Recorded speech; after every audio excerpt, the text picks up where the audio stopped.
Welcome to another episode of the Sunday Stache. This will be technically the last one for 2020, even though I didn't actually get an opportunity to do it in 2020.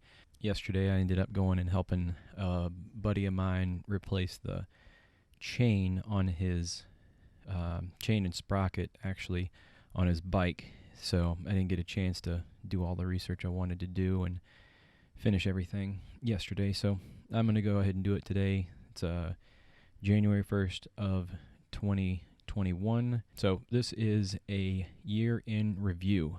As 2020 comes to a close, I wanted to take the opportunity to do a review and talk about a few things that happened this year. Some things will be stuff that everybody remembers because it was right there in your face the whole year, and some things are going to be things that people likely forgot about or didn't even know happened. As I was going through the list, there was a ton of stuff that I didn't even know happened, and that's a lot because the news doesn't cover everything. Most of the time it is doom and gloom kind of stuff. That's what sells, I guess. So the news doesn't cover what would be considered, I don't know, I guess important things. So anyway, as I looked through this list, there are a lot of things that I forgot happened, and this is not going to be an all-inclusive list. I skipped over a few things in my review, kind of like I did in the Times Person of the Year, and that doesn't necessarily mean that some of those things aren't important. I just decided not to bring them up, or I didn't even see them. As I was doing research for this, I had to go to multiple different lists and find a bunch of different stuff. Some lists listed things that I knew happened, and some lists listed things that I didn't know happened. Not all the lists were the same, so I ended up gathering information from probably 3 to 4 different websites that listed a lot of different stuff, and some of them actually, kind of threw their own little, what in my opinion would be their twist of bias. Some things I'm actually going to go into some detail about, a little bit more detail, maybe give some opinion piece on it, and then there's going to be some things that I don't end up actually giving any opinion on it. Basically, it feels like I just kind of gloss over it. And like I said before, that doesn't necessarily mean that those things are not important. It's just that it's not something that I wanted to, explain, or it's going to be difficult for me to explain. One of the things that did happen this year was a thing, I think it was called protein folding. I don't think that I could even explain what protein folding is, so there's no point in me even bringing it up. Well, I shouldn't say bringing it up, but explaining what it is. Just, hey, this happened, and move on to the next one. So starting off in January, it was obviously a pretty crazy year. One thing that was kind of held over from 2019 was the Australian brush fires, which ended up causing tons and tons and tons of damage. So I don't want to go without mentioning that. That technically was an event that had happened in 2019, but it was held over into 2020. So January 3rd, this is the first major event, and this is really the kind of thing that started 2020 off kind of crazy. The Iraqi general Qasem Soleimani, who was considered to be the second most powerful man in Iran behind the Ayatollah Ali Khamenei, who is the second supreme leader of Iran after Khamenei, have different spellings of their name. That's one thing to note. They're not, I don't think they're related. They just have different spellings of the last name, pronounced roughly the same, but different spellings. So anyway, that was a man, that Khamenei, he led the Islamic Revolution, and I think that was in 1979, and in which he was actually selected Times Man of the Year for those events. So anyway, Soleimani was the general in charge of the Quds Force, and that was a branch of the Islamic Revolutionary Guard Corps. And anybody who kind of thinks back to the beginning of the year, it started off crazy and just continued to get crazier. But that was one of the things, memes and stuff were popping up left and right about World War III. Everybody thought that it was going to be crazy. A few days after the killing of Soleimani, the Iranians responded by shooting at 2 Iraqi military bases that had American soldiers on them. Some people were injured, but no one was actually killed from what I could find. And realistically, I think things kind of settled down from there. I wouldn't be surprised to see things kind of pick back up eventually, but from what I could find, I didn't see anything else that really stemmed from that. And it kind of felt like the United States ended up killing Soleimani, and then Iran had to respond, and that was their way of responding.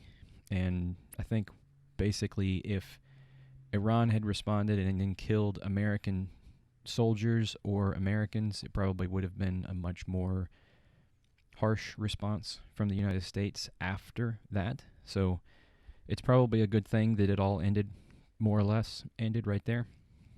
So moving on, January 8th, the Ukrainian airliner was shot down by Iranian forces. It mistaken it as, I guess, a hostile aircraft, and that was while it was leaving a Iranian airport in, I think it was Tehran.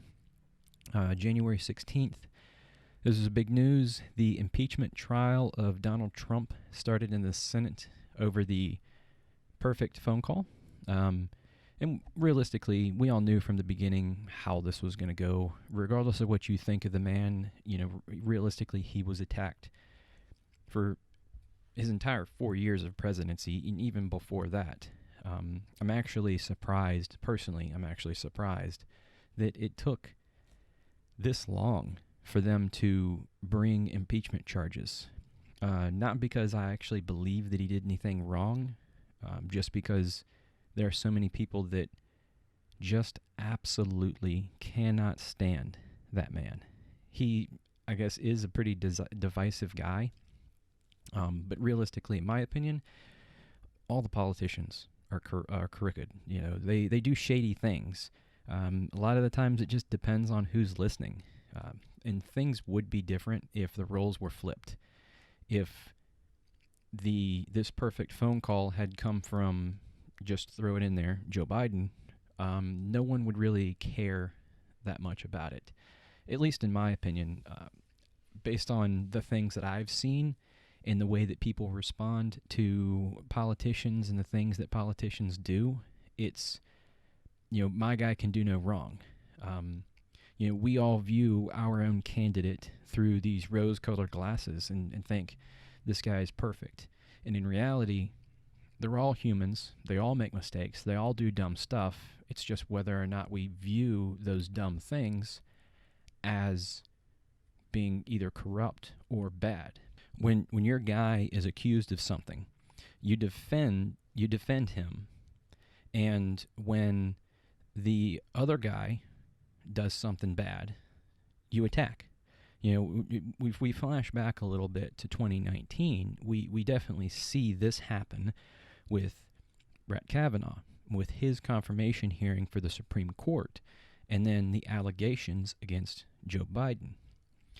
But that's really kind of stepping into a world of whataboutisms, and you can't really do that, right? One person gets accused of one thing, and then everybody says, well, what about that guy? Well, what about this? Well, what about that? Well, what about that? Right? And that stuff, a lot of the times what happens is everybody says, oh, that's in the past, right? So Brett Kavanaugh had this whole thing, this investigation and everything like that into him, and then he got confirmed for the Supreme Court, and then fast forward and somebody comes out and says the same thing against Joe Biden, and everybody says, well, what about Brett Kavanaugh? And everybody goes, whoa, we're not going to care about Brett Kavanaugh. That's in the past. We're going to move on from this. No, we don't need to do the same thing. But in my opinion, ultimately, that's the problem, right? Instead of looking at the situation as right or wrong, we give one man a pass because he believes the same thing that we do. We give, when we basically, convict the other guy without even hearing any kind of evidence, or once we do hear some evidence, we believe whatever we hear in support of whatever it is that we think. The same thing with this perfect phone call, right? If you read the phone call as a regular script, you're probably going to just look at it and say, okay, well, what the hell is this? But once you're told, hey, this is Donald Trump that said this, and this is what the situation is happening, you're going to look at it and you're going to say, oh, well, okay, I see what's going on there. But if you're a Republican, you're going to look at it and you say, that's no big deal. Everybody does that kind of stuff. And if you're a Democrat, you're going to look at it and you're going to say, well, he's obviously trying to use his power to get something. Same thing goes for when you look at the situation with Joe Biden, when he had gone to fire the prosecutor and he said, oh, I got billions of dollars here, and if that guy's not fired, then you're not getting the money.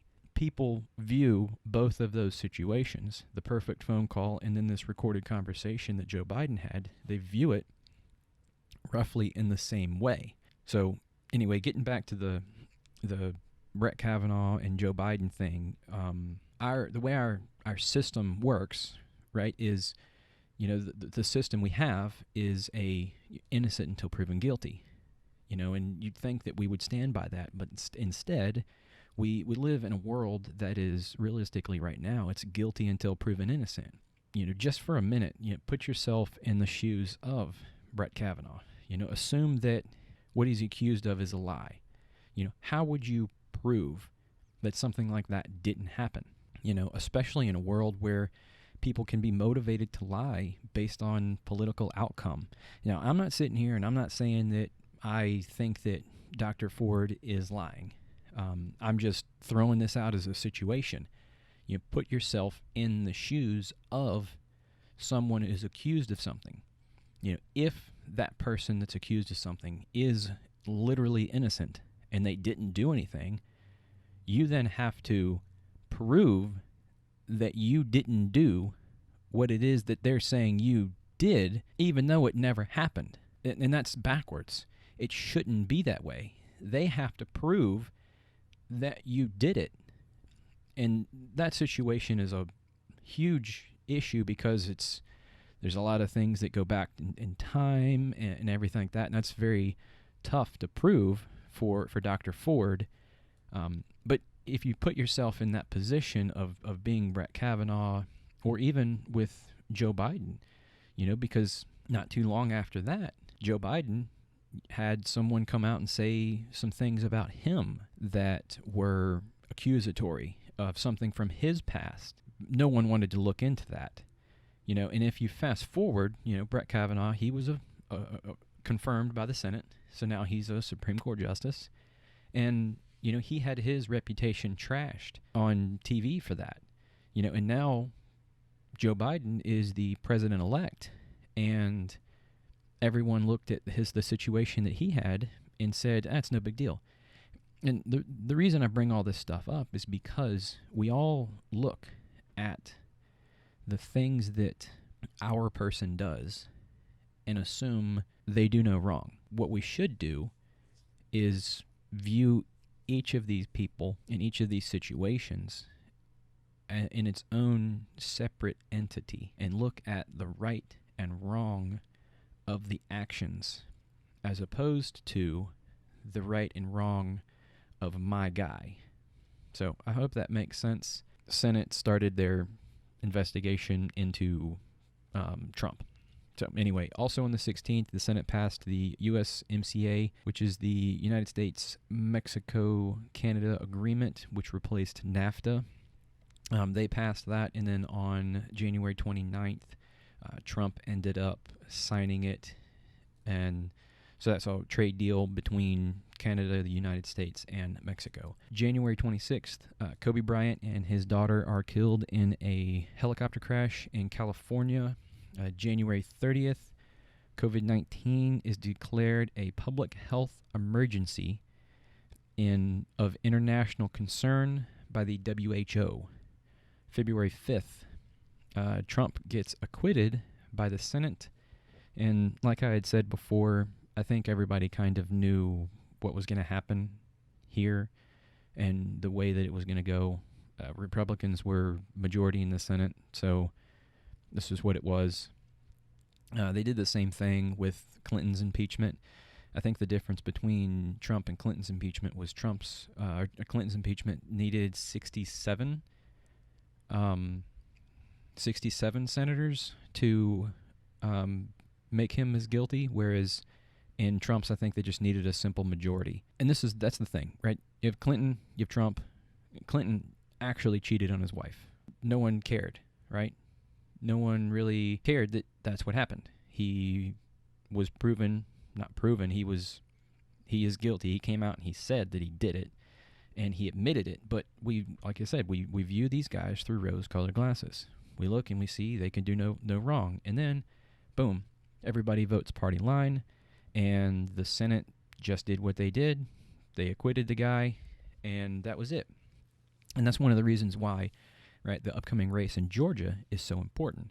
Because if the Democrat Party gets the majority in the presidency and the House and the Senate, then they can do whatever they want. And the Republicans view that and they say, well, we don't want them to be able to basically just change the law based on simple majorities. And a lot of that goes back to when they set precedent for not having to get a supermajority, I think it was, in the Senate for things to pass. You don't have to go across the aisle and work with anybody else anymore. That is ultimately an issue that we have in today's government, so it's kind of stupid. So anyway, moving on from that, Trump's acquitted. He's not going to be in office next year anyway, so the impeachment means nothing anymore. February 11th, the WHO names the disease COVID-19 as everyone knows it today.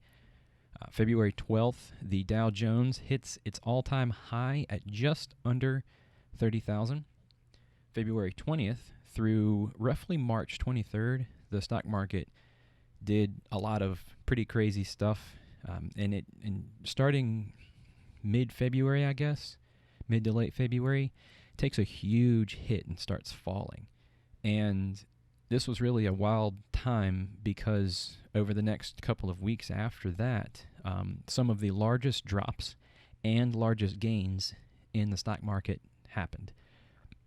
Now, this is the Dow Jones. I didn't go and get the S&P or anything like that, just the Dow. And so these numbers right here, I didn't put them in order or anything like that. So this year, in 2020, the Dow had three largest gains and three largest drops in history. So I'll do the gains first. It's the fourth largest gain, which was 11.37%. The 11th largest gain with 9.36%, and the 19th largest gain at 7.73%. Then the largest drops, it was the second largest drop at 12.93%, the fifth largest drop at 9.99%, and the 13th largest drop at 7.79%. Now, I used percentages because I didn't want to use numbers. Since the Dow's been trading higher and higher and higher every single year, it wouldn't be necessarily fair to say a gain of 10, this gain of 10%, which was like 1,500 points. That's the largest ever. And the loss of like 1,500 points is the largest ever. But it's easy to do. It's not, percentage-wise is much better. In my opinion, it's a much better way of looking at it, not just point-wise, because the history and stuff, the Dow has continuously gone up and up and up, and as numbers and stuff go up, it's better to look at percentages as opposed to actual numbers, at least in this. Because 1,000 points today is not equal to 1,000 points in 1929. So that's something to put into perspective. So anyway, February 23rd, Ahmad Aubry is killed by a group of men while running in a Georgia neighborhood. From what I could find so far, the men that killed him are in prison awaiting trial, and realistically, as they should be. In my opinion, it looks like it's a pretty open and shut case. they're guilty. There's a video of it, and I don't see how. I know the justice system has to work its course, but I do not see how those guys would ever be proven innocent of murder, and they shouldn't be. Hopefully, justice is served in that case. Moving on to March 8th, Italy places 16 million people in a quarantine status. March 11th, the WHO declares COVID-19 a pandemic. And on the same date, Rudy Gobert tests positive for COVID-19, leading the NBA to start suspending games, and eventually they suspended the season. This was also followed by the MLS, NHL, the XFL that had tried to start up a season this year from way back in, I don't know, it was like 2000 early 2000s since they had done that. So the XFL had canceled its inaugural season. I'm sure somebody lost a ton of money there, probably Vince McMahon maybe. Baseball was also suspended, which they hadn't started yet, but baseball basically postponed opening day. And many sports did eventually open up, but I'll get to that later on. March 11th, Harvey Weinstein is sentenced to 23 years in prison.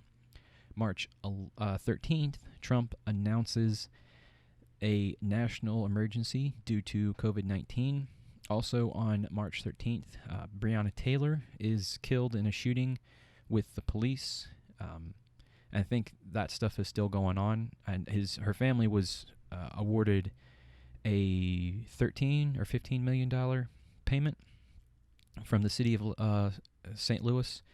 But other than that, I think that stuff might still be going on.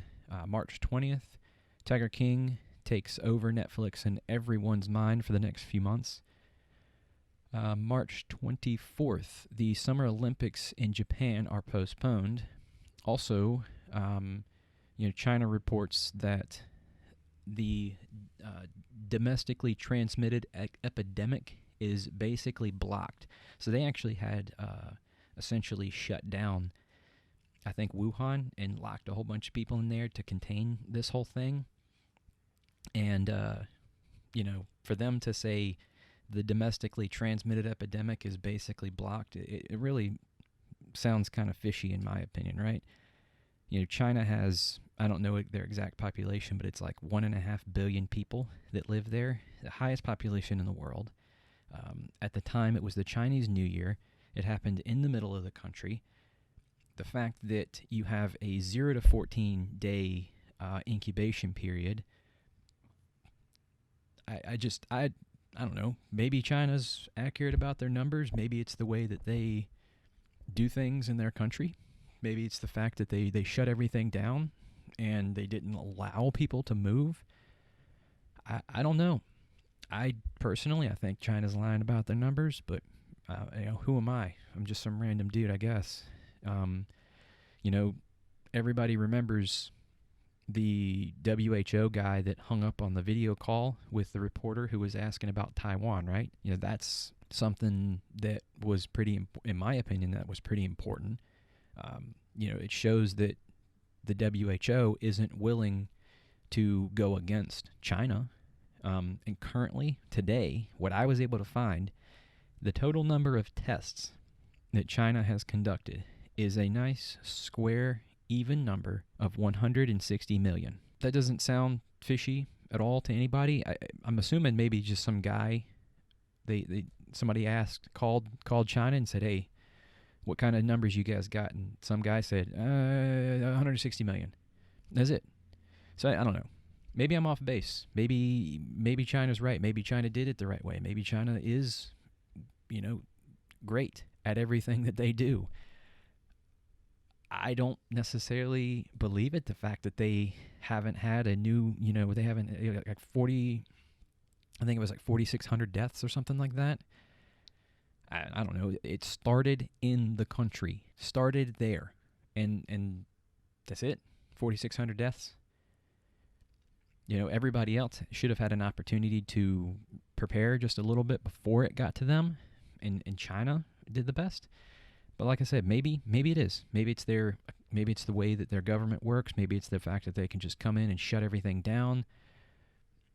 I don't know.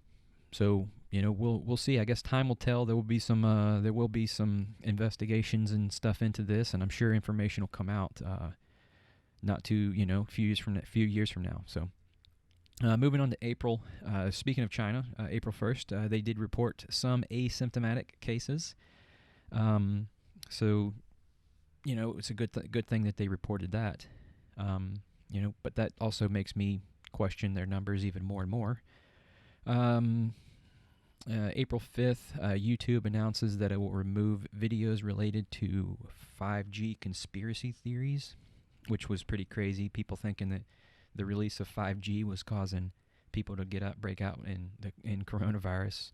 And obviously you could see that it was happening in cities, so that kind of pushed it further and further to make people think that was what was causing it, which is crazy.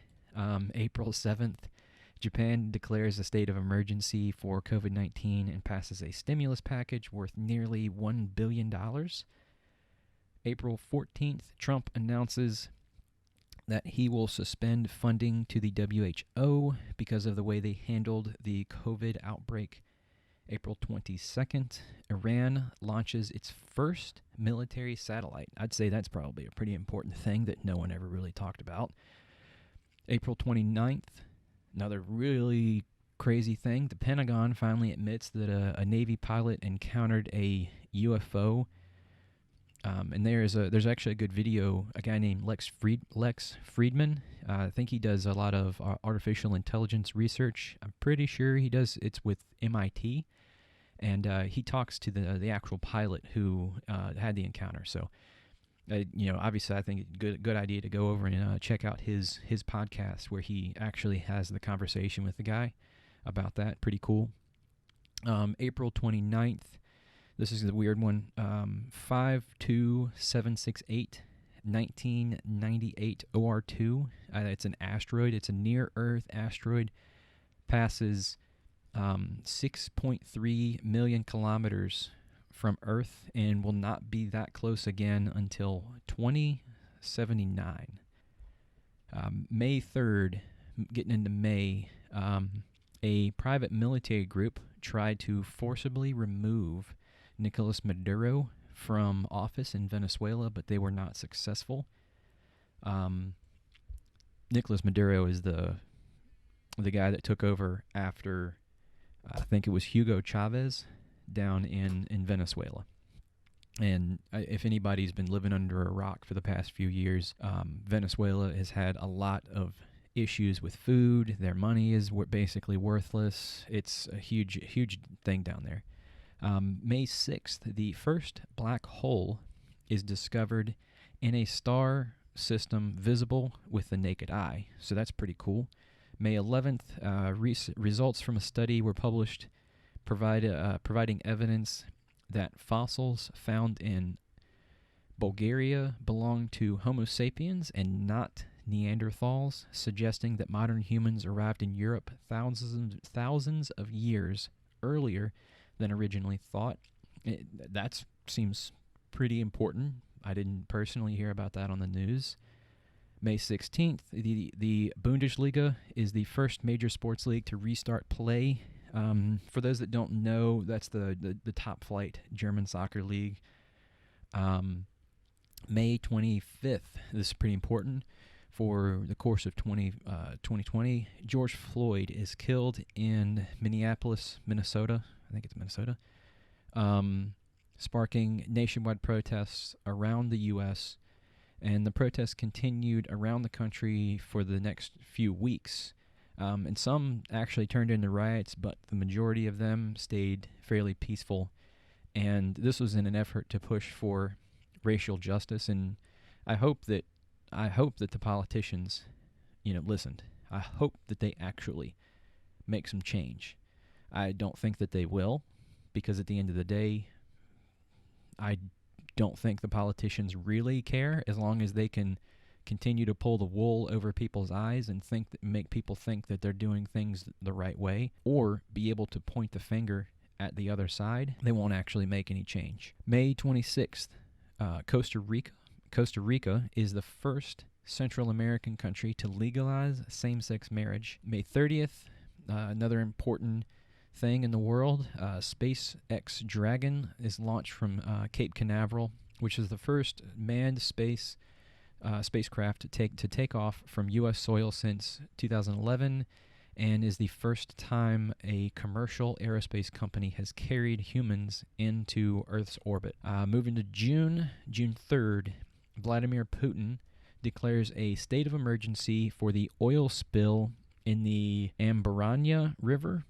This is believed to be the second largest in Russian history, and I actually remember seeing something about that on Twitter, I think. Not something in major news. Also, June 3rd, Boris Johnson announces a pathway to citizenship for all Hong Kong citizens eligible for British nationality overseas. And this was just in case China imposes new security laws in Hong Kong, and there's actually a lot of stuff going on with that, and the NBA's view of China, because China gives them so much money and everything like that. But realistically, everything that's going on in Hong Kong and China and the NBA and everything like that is something that could be definitely covered in a whole episode, I think. June 4th, Hong Kong Legislative Council passed the national anthem ordinance criminalizing any insults to the Chinese national anthem. June 9th, Harvard released a study suggesting that COVID-19 was spreading in China as early as August of 2019. And from what I understand, that was based on a hospital car park usage. June 28th, total confirmed cases in the world past 10 million. That's of COVID-19. June 30th, China passes the Hong Kong national security law, allowing China to crack down on the opposition of Beijing. That's both foreign and abroad. Foreign and domestic. Moving to July, I didn't really put a lot for July. There's just 4 things. So July 1st, Russian voters support legislation to allow Vladimir Putin, who is currently the Russian president, to go for more terms as Russian president. July 23rd, the MLB starts their shortened season. I think they played 60 games, and it turns out that the Dodgers, the Los Angeles Dodgers, ended up winning World Series. July 30th, NASA launched the Mars 2020 rover, which will touch down in February of 2021 in search of ancient life on Mars. That's another one that's, in my opinion, fairly important for us to pay attention to. July 30th, the NBA resumes playing the season in the bubble, and in my opinion, they obviously handled it the best out of all the sports leagues. I do think that it's a little easier for basketball to handle the COVID pandemic because they have less players and everything like that, and they just put them all in the bubble. It would definitely suck to be them in the bubble, but that's just what it is. And Los Angeles Lakers ended up winning the NBA Finals this year.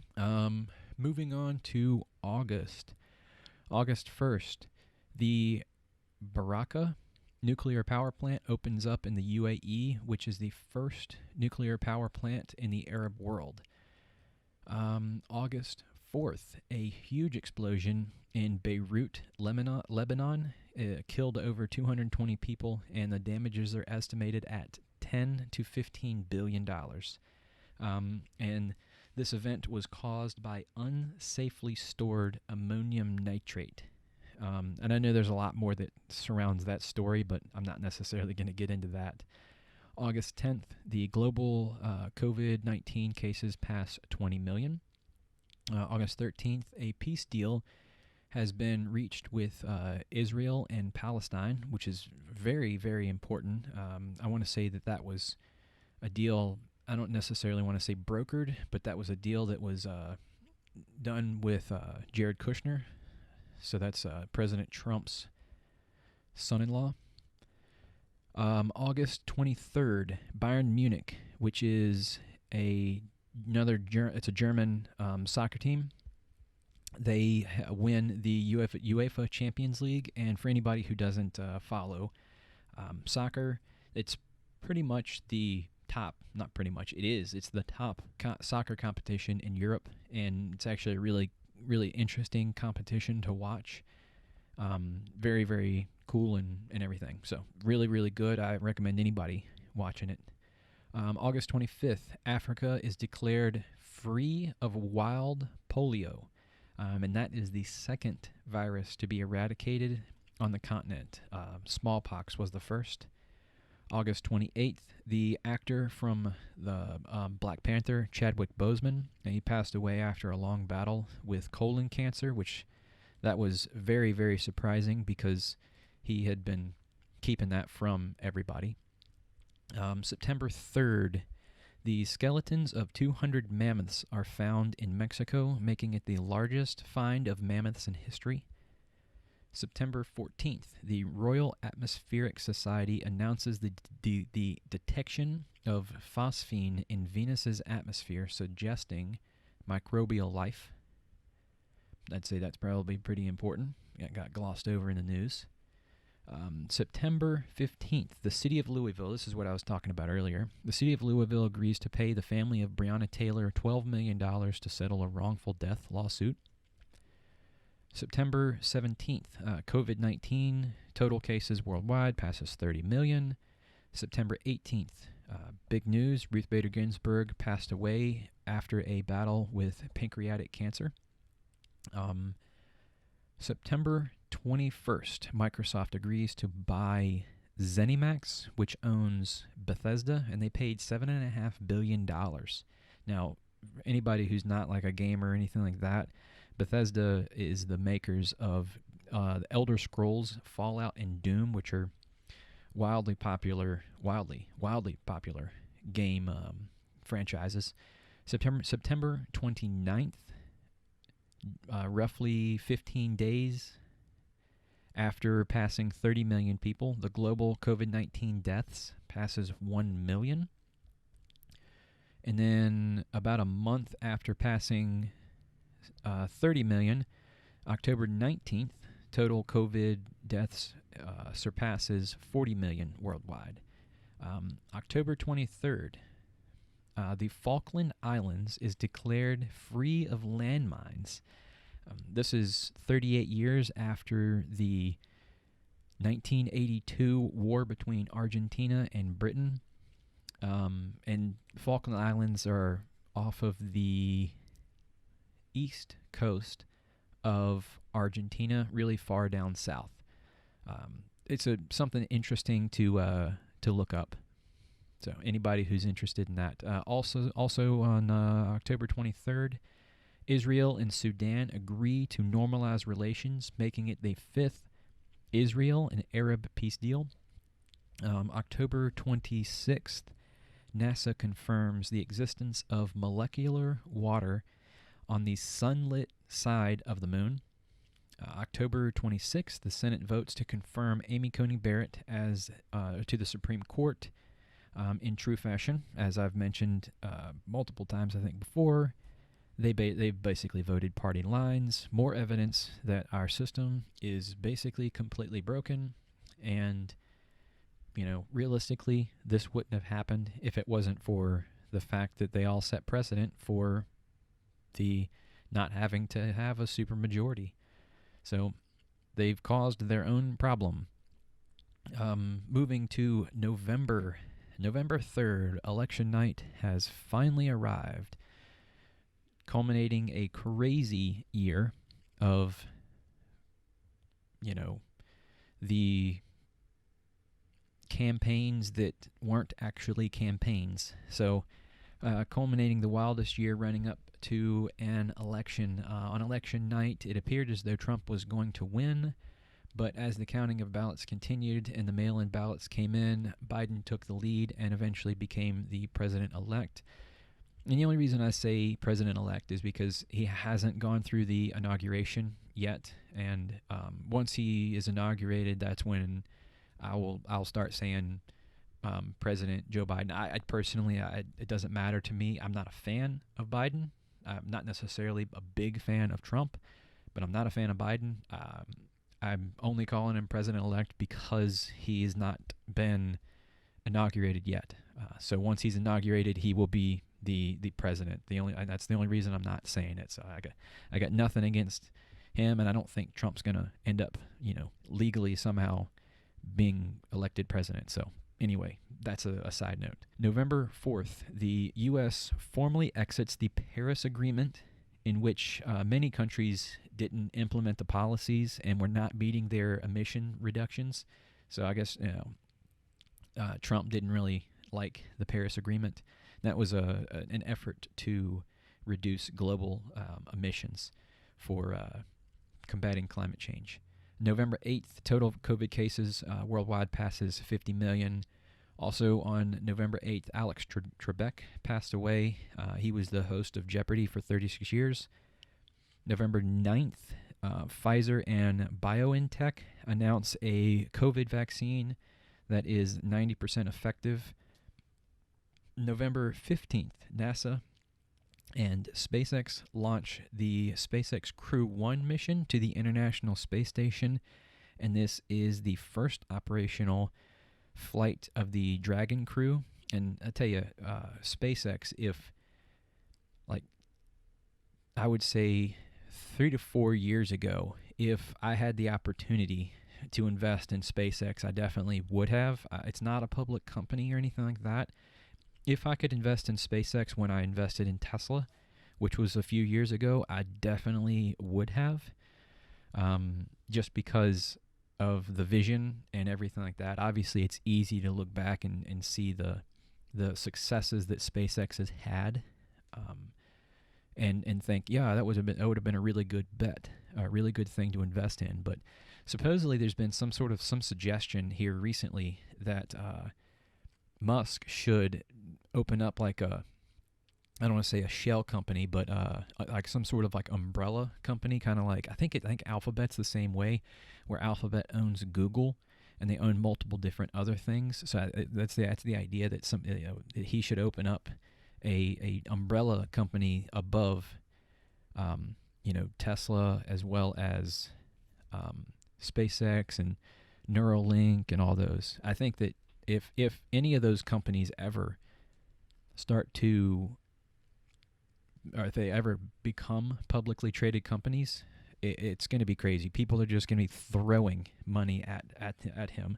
It's going to be just like that meme with Fry from Futurama, where he's just holding money out there, and it's like, just shut up and take my money. So that's definitely, if that ever happens, that's probably what's going to end up happening. So Musk and SpaceX and Tesla and everything like that doing big things. November 25th, total confirmed COVID cases passes 60 million. Moving on, November 27th, Iran's top nuclear scientist is assassinated. November 30th, this is what I was talking about earlier. Protein folding is solved by AlphaFold, which is an artificial intelligence algorithm developed by DeepMind, and that's been something that's been worked on for a really long time. Evidently, it's been like the biggest question in biology for a while, so that's a big deal. I do not know what protein folding is, and I cannot. I would do a disservice to try to explain what protein folding is, because I do not know what it is and I do not understand it. So I'll leave you to go and check that out on your own. December 3rd, the UN Commission on Narcotic Drugs votes to remove cannabis from the list of dangerous drugs due to its medical benefits, which, to be honest, I still personally, I don't understand why it's even on a list of dangerous drugs to begin with. I understand why. I kind of understand why, and I think it's the negative stigma toward marijuana, and all the people that would vote to legalize it are super old, and they still believe that it's the reason crimes are committed. People get high and basically go out and rob things.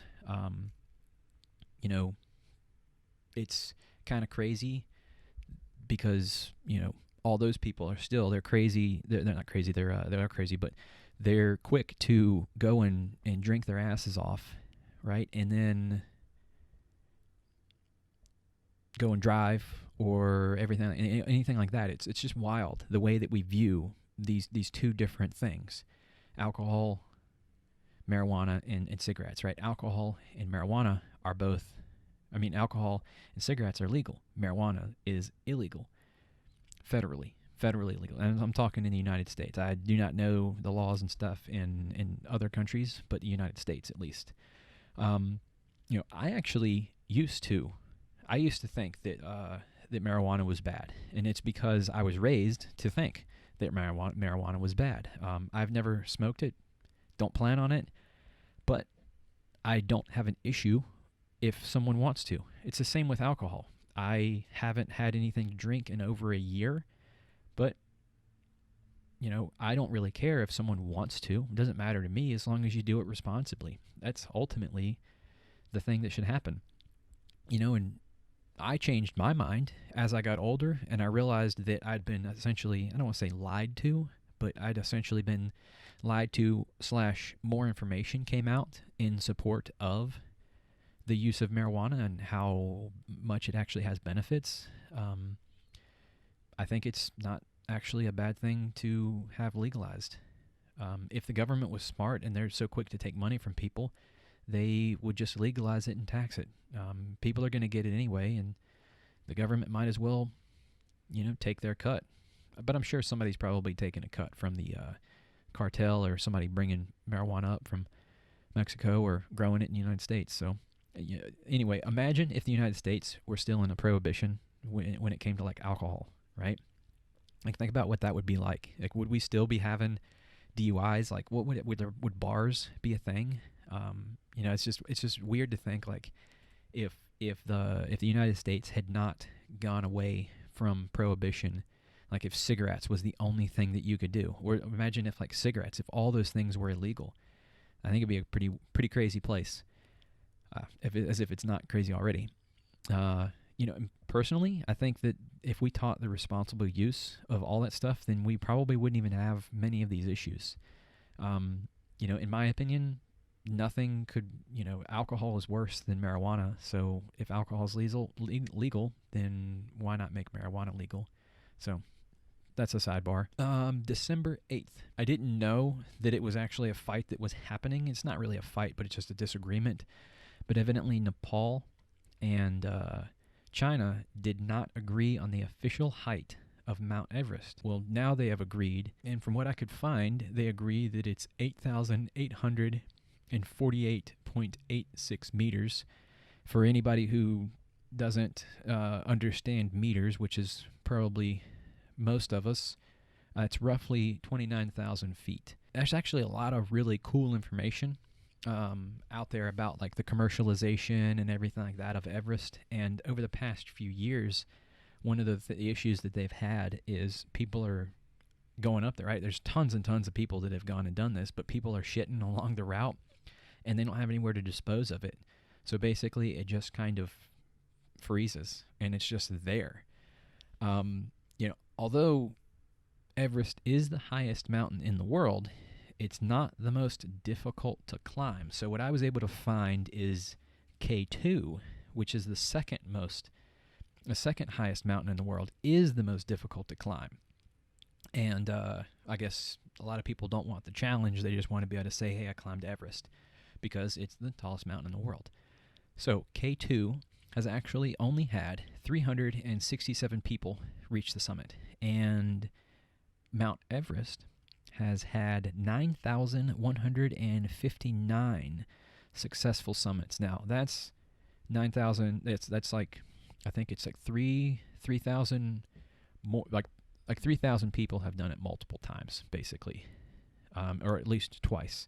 And there actually are some mountains, some of these really high mountains, that have actually never been summited. And they were attempted back in like the 50s and the 60s and the 70s and the 80s. But since then, certain countries, many of these mountains are in the Himalayan mountain chain, which is China, India, Pakistan, right in that, and obviously Nepal. I don't want to forget Nepal. A lot of them are in that area, and a lot of those mountains are actually deemed as off limits because of religious or spiritual reasons. So nobody's actually going to end up being able to go and try to climb to the top of those mountains. So pretty cool information. It's actually those things right there, really cool stuff to look at. Some other cool stuff to look at is actually the what is it? It's the tallest mountains in the not and maybe not the tallest mountains in the solar system. That's another one to look at, because there's some other ones on some other planets that are actually pretty tall. So moving on, December 12th, total COVID-19 numbers pass 70 million people. That's total number of cases. That's not deaths. December 20th, a new strain of COVID-19 virus is spreading across Europe. December 21st, Antarctica, which is no surprise, but Antarctica becomes the last continent to be, that's continent, not country, because there are still some countries that do not have COVID-19. But Antarctica is the last continent to be infected with COVID-19. And honestly, in my opinion, based on what happened the previous day with a new strain being discovered in Europe, it feels as though somebody's playing a game of Plague Inc. For anybody who knows what I'm talking about, it's a mobile game that came out, I don't even know how long ago, years ago, and you can basically infect the world. The goal is to kill all people. So it's like somebody's playing that game, right? Make it easy to spread. Obviously, incubation period of this COVID virus is, can be up to 14 days, and people can be asymptomatic, right? Make it easy to spread. Stay under the radar for as long as possible, right? First, we all thought that it was spreading in December.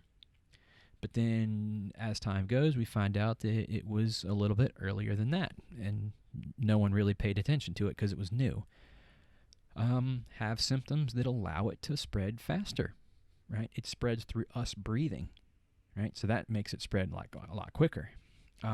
Keep it pretty tame until it hits every single country, right? And not all these are 100% happening, but it's the same idea. Wait until millions of people are infected, and then boom, mutilate the virus so that the vaccine doesn't work, right? Obviously, as we see, December 20th, they're finding a new strain somewhere.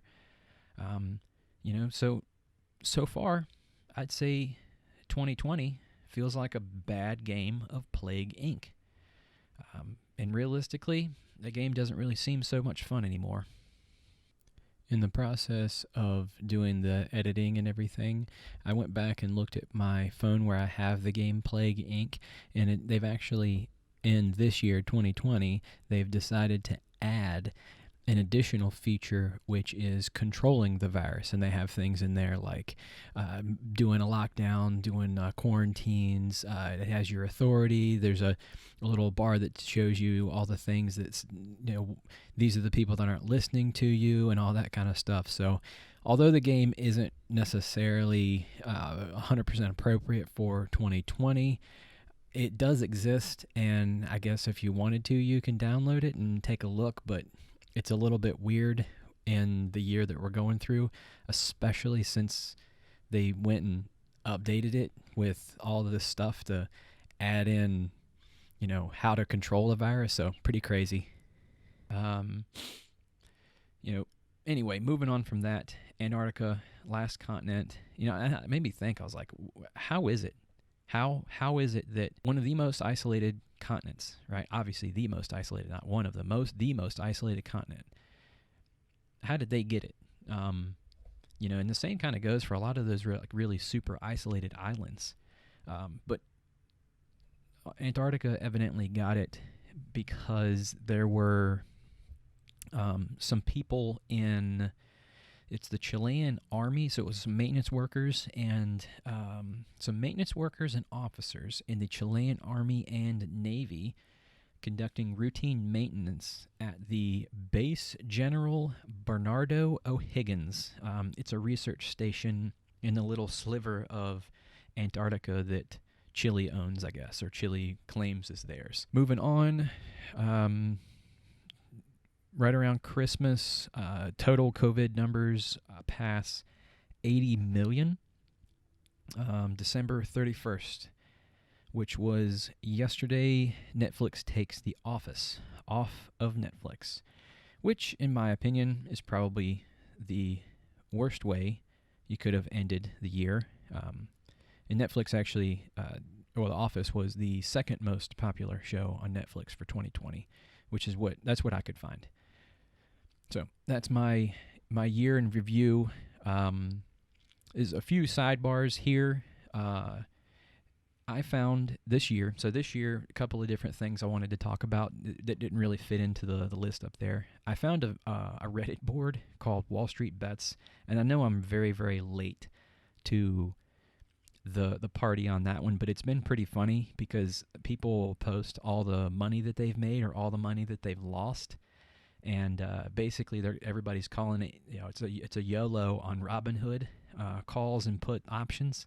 So it's pretty funny. People have made and lost millions of dollars, and they just post a screenshot of their Robinhood account. So it's a pretty funny thing to go and look at. I guess Wall Street Bets started a few years ago as a place where people could go and actually legitimately talk about stocks and everything, and now it's turned into memes. As this year, and Robinhood added 3 million new users. So moving on. A few years ago, I actually decided to invest in Tesla somewhere around the $200 to $250 range. I didn't have a ton of money at the time, but I was able to invest and get a few shares. I think I had about 20. And I did have to wait through some of those tough times where it was going down, and then this year it finally paid off. Tesla went on an absolute tear this year, and that was continued from what happened in 2019, where it went from $200 to $400. So it started 2020 at about $400 a share. And this is what I'm talking about. I'm talking about pre-split numbers.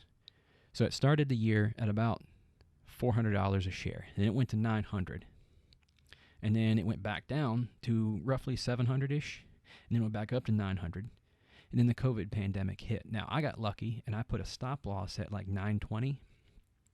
So I sold my shares at $920, and then it went back down. And it actually bottomed out at about $350 a share. I was nervous about the pandemic. I didn't really think that it was going to recover. So I didn't actually buy in right there. I really, honestly, at this point, very much wish that I did. So I bought back in, I think, about the $600 to $700 range, and then it proceeded to climb all the way to $2,500 a share. And like I said, that is pre-split numbers. So they did a 5-to-1 split eventually, and then it cooled off for a while, and then it dropped. And then the news came out that they were going to add it to the S&P 500. And once it did, it went on another tear, and it went up another $200 a share. And like I said, these are post-split numbers. So basically, it wasn't. So anyway, it went from $500 a share to $705 closing yesterday. So if you're talking pre-split numbers, so in January of 2020, Tesla was about $400 a share, and if you're talking pre-split, it closed 2020 out as $3,500 a share. And that's crazy. It was an absolute insane year. Tesla made tons and tons of millionaires out of people. I made a decent amount of money with it. So I'm very, very grateful that I have the opportunity to be able to do that as well. And I will not be selling any of my shares anytime soon. Moving on from there, we have Overstock Com. That's another one that was pretty crazy. I didn't see this one until after it all happened, but it was like a couple of dollars a share at the beginning of the year. And then once the pandemic hit, it exploded and went up to about $115 to $120 a share. And it's actually been dropping ever since then, but it went on a pretty wild run there at one point. I think this next one is considered the stock of the year, which was Zoom. It basically took the internet by storm, and essentially the way that people communicate as well. And it went from about $70 a share in January up to $500 a share in October. And since then it's come back to reality, and it's been trading about $300 a share. And that was as of yesterday. The last one that I will mention, as far as the stock market goes, is Bitcoin. That's the another one that's pretty popular a few years ago, and it went up to, I think it was about $19,000, and then eventually came back down into reality to around $8,000 to $10,000, and it opened the year 2020 at $8,000 per Bitcoin. And now, yesterday, it was trading at $29,000 per Bitcoin. And I guess that's pretty good news for the people that made those previous FOMO, which is fear of missing out, FOMO bets on the previous high of $19,000. That's back in 2017. So anybody who bought that on margin, they must be hating themselves now, because they probably had to do some margin calls and give some of that money back. So anyway, that is a review of the year, and then a little bit of some stuff as far as the stock market and some things that I saw to be pretty crazy. I'll do a little review of the year for myself here real quick. Shouldn't take all that long. So the year for me started pretty normal. We were preparing for the upcoming summer, prepping sailboats to go into the water where I work, and nothing was really crazy. It's just business as usual. And then personally, I saw all the stuff about this COVID thing on Twitter around the end of January. I kept seeing Wuhan trending and all that kind of stuff, and on January 28th, that's when I saw it. I actually went on Amazon and ordered a pack of regular masks, the blue medical masks and everything like that. I ended up not getting them because at the time that I saw everything about it, that's when the governments and everybody like that started funneling everything to the healthcare workers, which I don't have anything against at all. It's a good thing that they ended up canceling my order. Because those are the people that need it. But I did actually get one pack of N95 masks from Home Depot. That was that same day. So I ordered them on Amazon, and then I went into Home Depot and to see if they had any there. And I remember I felt like a crazy person doing this. I told my girlfriend that I was doing it, and she told me that I was a crazy person for doing this. I told some other people that I work with that I bought them, and they told me that I was a crazy person. So anyway, I went in there, and the shelves were slammed with masks, tons, masks and respirators. I only bought one box of them, and I didn't figure that it was going to spread, and I didn't think that I was going to need them for this, but I figured no harm in buying them in case I need them, or on the off chance that I don't need them. About a year ago, I actually started rebuilding not a year ago, midsummer 2019, I started rebuilding the engine of one of my motorcycles, and I had to do a lot of cleaning of the carbon off the pistons, and I was going to use the masks for stuff like that. So anyway, I ended up getting these masks, and I felt like a complete crazy person for it. And everyone around me told me that I was too. And then maybe about 2 weeks later, I ended up going to Walmart and bought a whole bunch of food. And then again, I also felt like a crazy person. And at this point, it was still February, so most people weren't really freaking out. The virus was still kind of something that many Americans didn't even really care about. And then on top of that, a lot of people I don't think had really even heard about it yet. And this was also still before Nancy Pelosi went into Chinatown in San Francisco and was encouraging people to come out to eat there. So anyway, I personally had no need for the TP. There was a TP shortage earlier this year. I had plenty, and so I wasn't really affected by that. Once Trump had actually announced the state of emergency, my job had kind of shut down for a little bit, and we were only going to work a couple of days out of the week. We weren't really doing a whole lot. And, so we weren't sure if we were going to be putting any sailboats in the water. So I had a lot of time on my hands, and as the weather got warmer, I decided I was going to go finish the bike that I had begun rebuilding. And, since my storage unit it was kind of cold and stuff in there, I had to wait a couple of weeks once the weather and stuff got better. But I decided to go finish the bike, and the bike I have is a Buell, and anybody that knows Buells knows that they are very different from normal motorcycles. And the engine actually goes up inside the frame, as opposed to being kind of like put in the frame from the side, like regular conventional bikes, like many of the Japanese bikes, Kawasaki's and Hondas and stuff like that. So, and the Buell is an American bike, like Harley's and everything like that. It's completely differently engineered, all kinds of crazy stuff. It's really weird. So anyway,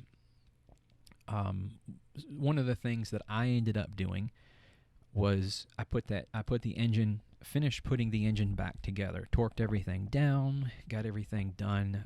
I lifted it up into the bike. I did all this by myself, which wasn't an easy thing to do, but I did all this by myself, got it up into the bike, put oil in it, put everything back together, tightened everything down. I felt really good about it, rolled it out of my storage unit, started it up, and I started cleaning up. I let it run. I didn't see any issues. I put everything away. I go back out, and I see a little drip of oil down below it, and I was like, well, what the hell is that? Basically, I had forgot to put 4 little O-rings on there, and I felt like the biggest idiot around. So I saw this oil leaking out, and I realized it was the seals at the top of the push rods that the oil was leaking out of. Once I saw the oil leak, and I knew exactly what had messed up, and the reason that I had mixed this up is because the gasket kit that I ordered was for multiple model years. So the one that I have is, I think, a 2003. Oh, no, I know that's a 2003. The model year I have is 2003. The gasket kit that I ordered is for both 2003 and 2002, 2006 models, or it was something like that. But I think the 2006 model, some gaskets are different, so I had a few left over. So anyway, I didn't know what these other gaskets were for, and once I saw the oil leaking, I felt like an idiot because, boom, it clicked in my head, and I knew exactly where those gaskets were supposed to go. So I break it all down, drain the oil, everything like that. I pretty much had to I did the entire engine over again, took it all out, and did everything in the next roughly 16 hours. So I did a little bit that night, then came back the next day, completely redid it, and felt like a big dummy. It was a really big mistake, but I really learned a lot from it, and I feel like I'm a much better mechanic now that I've made that mistake. And it's one that I will not make again. So anyway, I finished actually rebuilding that bike as the world was still shut down, and as the summer started to go, I didn't have the ability to do much of anything else. So I jumped on Facebook Marketplace, and I actually went and bought another bike. And this time it was a little bit older. I got a 1982 KZ550. That just so happened to be being sold by a guy who was living about 2 miles away from my house. I paid $500 for the bike, and then I began to rebuild it. I held off on redoing the engine for now, mainly because I didn't want to get into it that deep. And realistically, the engine itself was still working. So that'll be a task that I do another year, or eventually whenever I do get a garage or something like that. But that was a lot of fun. I learned a lot about painting, a lot about testing an engine for compression. I learned that tires that were manufactured before 2000 actually only had 3 numbers on them as opposed to 4 numbers. Both of my front and rear tires were on the bike were from 1990 and 1999. So those were probably the oldest tires I've ever seen. I did everything on the bike myself, and I changed the tires, which was a tough thing to do, but YouTube helped me with that. YouTube can basically help you with anything. If you don't know how to do something, search for a video. I did the tires myself, saved me about $120, so it's pretty good. I didn't have to pay anybody for it. I had all the time in the world to do all this stuff, so it was pretty nice. I was only going back to work every few hours, not every few, but a few hours a day at that point. And as the summer continued on, I didn't finish the bike completely. I still have to finish the seat, but I painted it burgundy from its original black. I think it looks pretty cool. So then, as the summer started to get colder, I figured I had to think, I got to do something else other than buy another bike. I already have 3 of them, so I can't really buy more motorcycles. So I said, you know what, I will go ahead and start working on a master's degree. So I did my first class that I'd done in 10 years, I guess. Graduated from college in 2010, so yeah, about 10 years. Figured that I needed to do something with all this time, and I can't keep sitting around wasting all my time watching The Office. So I started that back in September. I started doing this podcast as well, which I find to be pretty fun. There aren't a lot of people that actually listen to it, but overall, conducting the research has been a lot of fun, and it's making me smarter and making me appreciate the freedom that I have to be able to do this. In a year that many people saw their lives turned upside down, it's important to slow down and actually take the time to appreciate what's going on. And I really hope that people actually did that in 2020. One last thing before I close out, there are a few YouTube channels that I found this year that I actually really enjoy listening to and watching. There's one, Valuetainment. It's a guy named Patrick Bet-David, and he's an entrepreneur. He's a salesman. He started his YouTube channel a few years ago, and recently I think he started a podcast, and it's got a lot of really, really good ideas in my opinion. I'm going to continue to watch his stuff and be involved with it. There's another one. His name's Coffeezilla. This guy basically searches the internet to find the fake gurus of the world and calls them out. It's really interesting stuff as well, and I agree with him.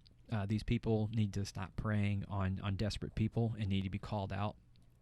I'm getting tired of getting all their YouTube ads as well. So hopefully his impact is big. Another guy, really, really interesting, really smart dude, a guy named Patrick Boyle on finance. He is actually a guru and does videos on financial education, and he's a hedge fund manager, and he's been working in finance for about 20 years now. Another one, the Tesla Daily podcast. I think I'd actually been following that guy for a while. He releases a lot of really good information on analysis from both Tesla as a company and the stock. One last guy, his name's Stephen Mark Ryan, and his channel is called Solving the Money Problem. And he's an Australian guy, and he talks almost exclusively about Tesla stock. So it's pretty interesting stuff. Obviously, as you can tell, I'm into finance stuff, and I like following some of that stuff, and obviously Tesla. See how things are going. I'll see if I can put a link to each one of those guys' pages in the description to see if anybody actually wants to take a look at them. So as I close this episode out and close out 2020, it's important to remember how we got to this point.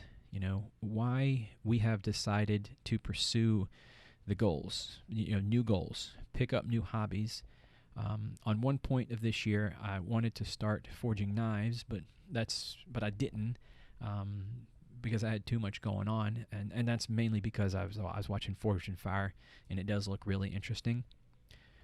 So it would have been, I think it really would be cool to forge knives, but I just don't have any equipment or the know-how to do it. So moving forward, we have to look back on things that have happened this year and remember both the good and the bad things. Use those things to help make us make better choices in the future. As we move into 2021, we'll see what this new year brings us. Many issues will not magically end because the number is changed from a 0 to a 1. Keep pushing and learn from your mistakes and our mistakes to become better, stronger people and a better society. It may not feel like the country can heal, but I have faith that we can. Don't put all of your faith in the politicians. They have proven that they can't be trusted. In my opinion, put your belief and your faith in fellow human beings. That's all I got for this episode. Make sure that you like, share, comment, and subscribe. And I'm going to try and keep doing this through 2021.